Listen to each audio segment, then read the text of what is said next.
Welcome back to our Psalms of Histories series. Currently, we're in 2 Samuel, chapters 8, 9, and 10. There's some corresponding passages in 1 Chronicles as well. But we're in a season of David's life where he's become king, unified Israel. He has moved the capital from Hebron to Jerusalem, a city that he had captured from the Jebusites. He's built out the city. He's fortified it. He's built himself a palace. There's additional suburbs. He's also brought the Ark of the Covenant to Jerusalem, his new capital city, the city of David.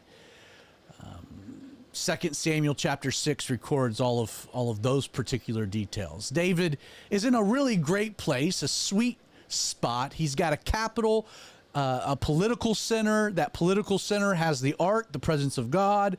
Good things are happening in David's life. And in chapter 7 of 2 Samuel, David is looking around and he's thinking to himself, man, I've got all of this wonderful stuff. Man, God has blessed me in amazing ways, and I want to bless God back. And it just doesn't seem right to me that here I am dwelling in a cedar home and the Ark of the Covenant is in a tent. And so David's heart is to build God a temple. That ends up being met with a no. You can't do it, but your son will. And it's really just David getting this Davidic covenant, these promises being made by God. Just some really very powerful, profound things happening. Not because David has deserved any of this, but just out of God's goodness, out of God's grace, out of God's unmerited favor. And then it's in response to that favor, chapter 8 of 2 Samuel, that David does something that he hasn't done before. Really, we haven't seen it probably since the initial conquests under the leadership of Joshua. David goes on the offense most of the time, especially like dealing with the Philistines or the Moabites, the Ammonites, the Amalekites. Israel was always playing defense. They would be attacked and they would have to defend themselves. But David goes on the offense. He is very proactive in attacking the enemies of Israel, providing, as a result, greater security for God's people, fulfilling some of that initial mandate of what God had told the people to go in and conquer the land.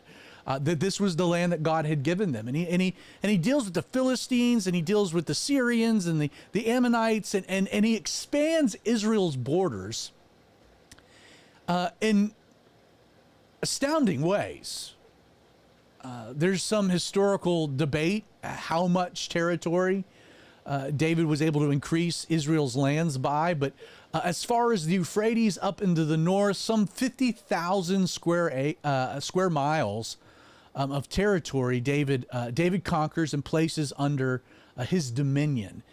And it's really in response to these conquests and the expanding of the borders and God's blessing and his favor, that I think that there are three really little psalms that David writes that we could attribute to kind of the expressions of what's going on in his life in the midst of these continuing victories.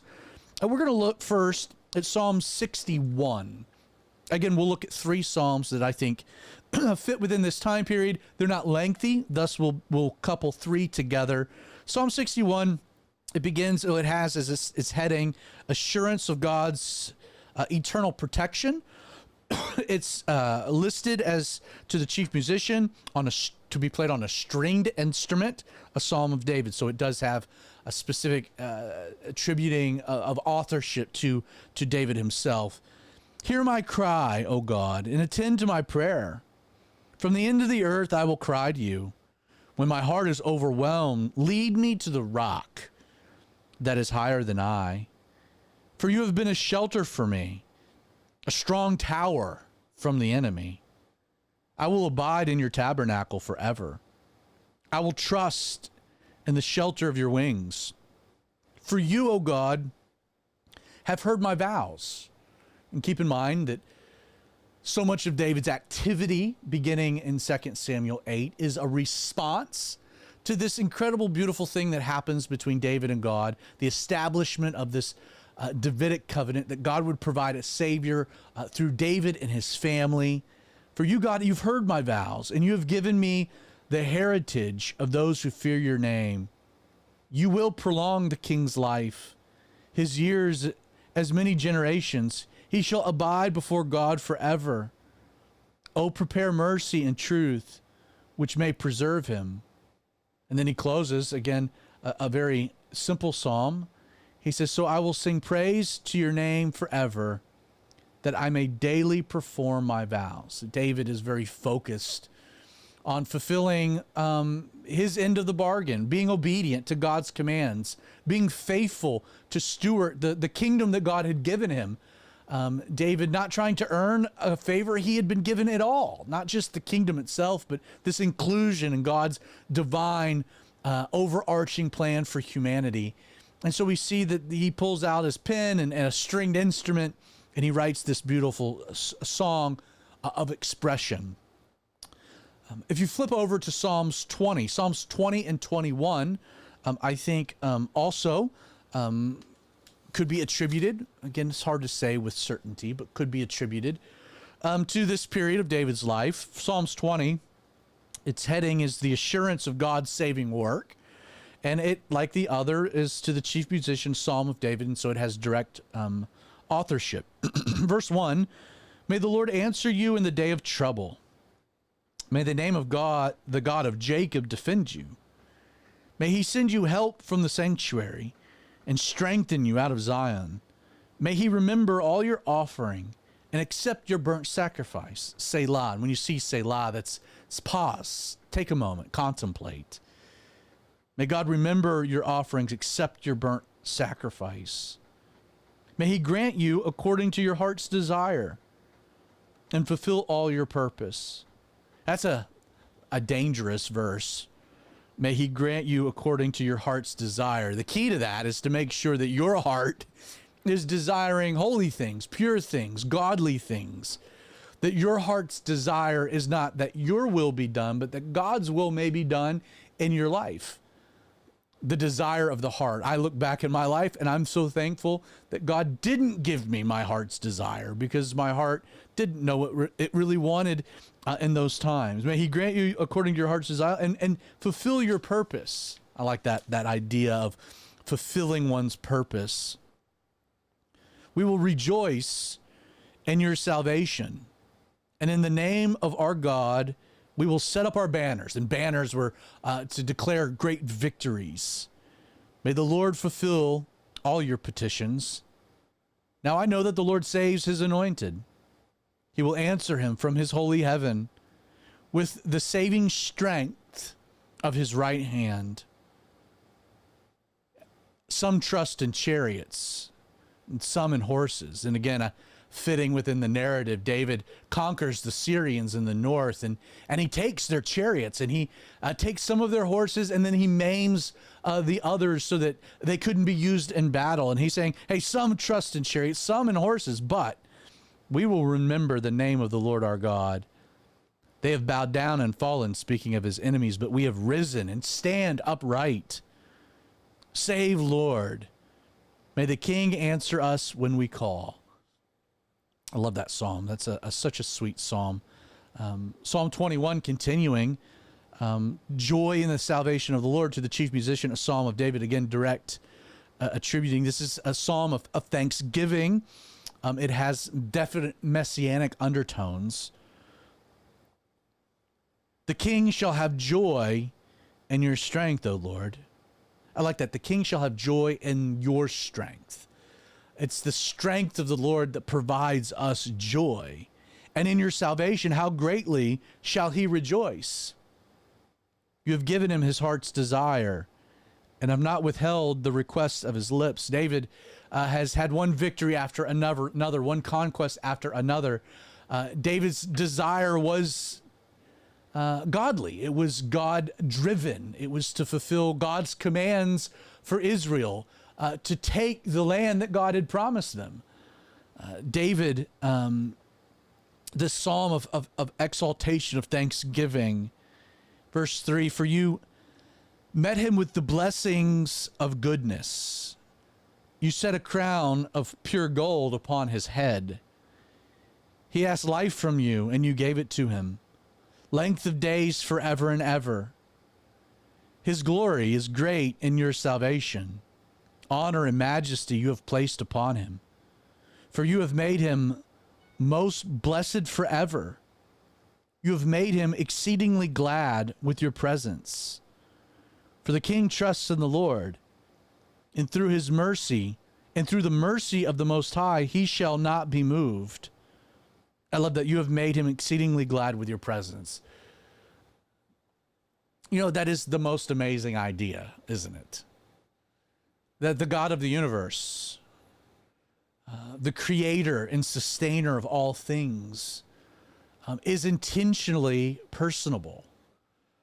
Such a unique idea within Christianity, unique really within the context of the other religions of the world. I mean, Islam places Allah very much at a distance. The Jewish faith almost over-reveres God to the point of detachment. God being separate from man, being above man. And yet, even here, within the Old Testament context, David is saying, like, I'm exceedingly glad with your presence, that David experienced the presence of the Lord in his life. Do you experience the presence of God? Now, practically, what does that look like in our lives? Well, that's through the indwelling of his Holy Spirit, the leading of his Spirit. But how amazing that the God that would dwell in Shekinah glory above the Ark of the Covenant, and the same God that would don human flesh in the person of Jesus, the God that spoke all things into existence, the King of Kings and the Lord of Lords, wants to dwell within us and relate personally with us. And that should make us exceedingly glad. Again, he says, for the king trusts in the Lord, and through the mercy of the Most High, he shall not be moved. The mercy of God gave David a security. Verse 8, your hand will find all your enemies. Your right hand will find those who hate you. You shall make them as a fiery oven in the time of your anger. David was conquering in the name of the Lord, under the direction of the Lord. The Lord shall swallow them up in his wrath, and the fire shall devour them. Their offspring shall be destroyed from the earth, and their descendants from among the sons of men. For they intended evil against you. They devised a plot which they are not able to perform. Therefore you will make them turn their back. You will make them ready for your arrows on your string towards their faces. No doubt this has a practical, literal fulfillment in David's day, but you can see how this would also point to a greater fulfillment at the end of the age, during the battle of Armageddon, when all wrongs are righted and all of God's enemies are thwarted. He closes this psalm, verse 13. He says, be exalted, O Lord, in your own strength. We will sing and praise your power. It'd be very easy for David to become filled with pride, to be conceited, to take these victories as proof or evidence of his power, his might, his prowess. And yet David is constantly, we're getting this vibe through these Psalms, reminding himself that it's not his strength, it's the Lord's. It's not his power, it's God's. It's not his victories. They're just being done on behalf of the Lord, the giver of salvation. Just powerful, these three Psalms, Psalm 61, 20, and 21, related to this section of David's life where he is secure, he's solid in Jerusalem, but now he's gone on the offense, taking on the enemies of God. Powerful, powerful things. If you enjoyed these Psalms, check out the Psalms of History series that relates to our Harmony of the History series. You can find all of the media by going to our website, calvary316.tv/histories. May God bless you.